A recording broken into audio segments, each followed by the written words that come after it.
Oil companies need to step up. We are calling on them to do the right thing, to be patriots here, and not to use the war as an excuse or as a reason to not put out a production, to not do the capacity that is needed out there, so that the prices can come down. Well, that was White House Press Secretary Karine Jean-Pierre yesterday, shifting the blame from Putin to the oil companies now for the price of gasoline, record high. She's calling on them to be, quote, patriots. Joining me right now is Ohio Congressman Bill Johnson. He's a member of the Budget and Energy and Commerce Committees. Congressman Johnson, I'm not sure if the White House understands the way the oil markets work. Your reaction to their calls for the oil companies to be patriotic and send gasoline prices lower? So irresponsible, Maria. I represent about 800,000 patriots, people that are getting up every day right now paying over $5 a gallon for gasoline. Look, if they control the rheostat on gas prices at the White House, it's not Vladimir Putin, it's not the oil companies. It's 1600 Pennsylvania Avenue that controls the rheostat. They can take gas prices up. They can bring gas prices down.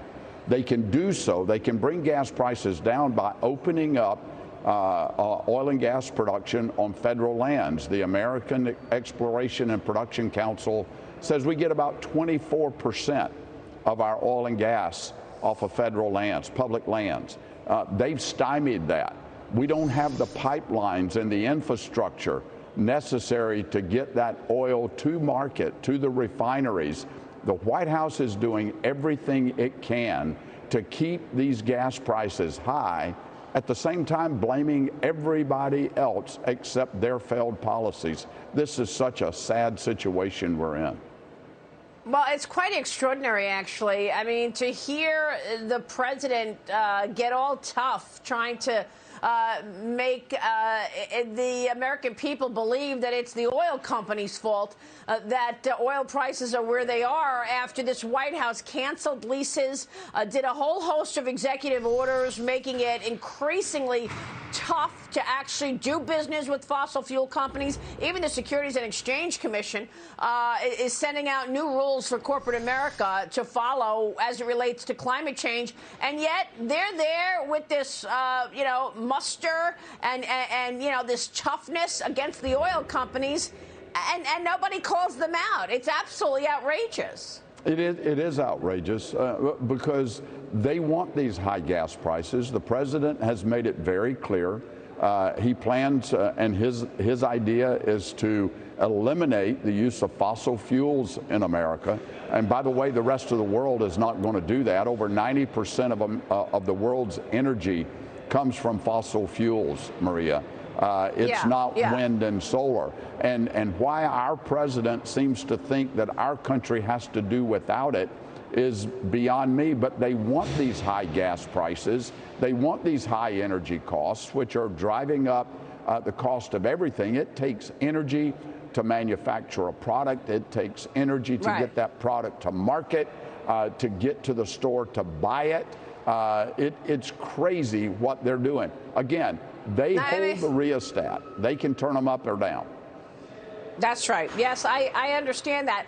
Look, can I ask a question? Why is our Energy Secretary trading stocks? Jennifer Granholm reportedly exercised $1.6 million in electric car stock options. As a Washington Post reporter complains, high gasoline prices are not actually pushing America to transition to green energy, writing, quote, the United States is struggling to squeeze opportunity out of an energy crisis that should have been a catalyst for cleaner domestic produced power, Congressman. And then you've got Jennifer Granholm exercising stock options on electric car. Yeah, most people that I represent in eastern and southeastern Ohio, they can't afford electric vehicles. Secretary Granholm, it's mind-boggling that they say one thing out in public and they do another thing in private.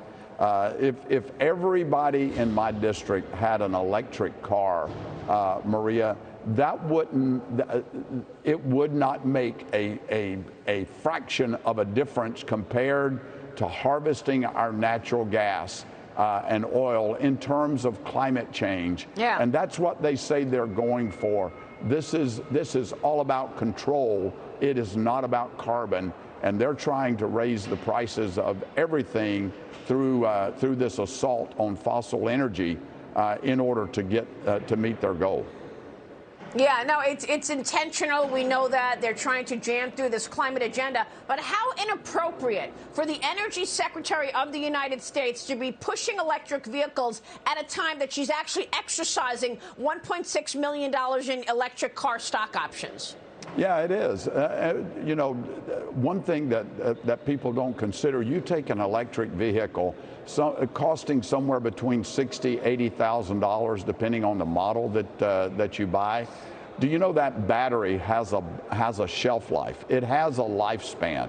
And when that battery goes out, Maria, how many people do you think that live in rural Appalachia, where I represent, can afford the $12,000 to $15,000 that it costs to replace an electric vehicle battery? You're not going to AutoZone and getting a battery for $49.95.